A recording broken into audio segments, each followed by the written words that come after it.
minimum operations to make binary array elements equal to 1. We are giving a binary array of zeros and ones, and then in a singular operation I can choose 3 consecutive numbers and flip them. So if they're ones, they're zeros. If they're zeros, they be ones.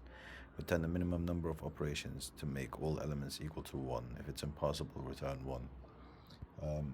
So this is a question where you are going to look at the zeros and you're going to have to flip them into ones, but flipping them into ones might flip consecutive ones into zeros, right? And that's the problem.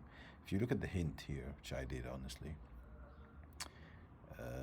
it gives it away basically. It says if numbers of 0 is 0, the only way to change it is by doing an operation on the first 3 elements. So to change one, you're gonna have to go through changing the others and then re-changing them back. So the idea here is you go through the array, every 0 you find, right? You change to a 1, and then you change its consecutive fellows to a 0, right?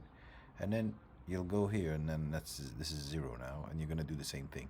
Change this to a 1, change the consecutive ones to zeros, right? And so on and so forth till you reach the end. And then at the end, it might. So at the end, either the last 3 all work out to flip to ones, or there's going to be some zeros in there.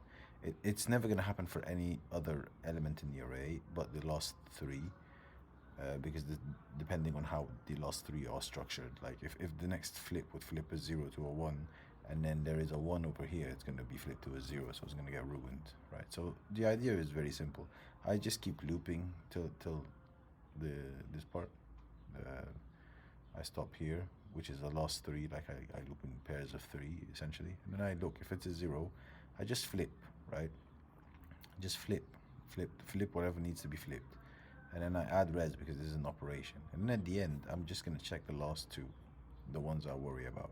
If any of them is a 0, then that's a -1. It's impossible. Otherwise, we return res. So yeah, time complexity wise of n. Hope you guys understood this. Thank you. Like and subscribe. See you in the next one.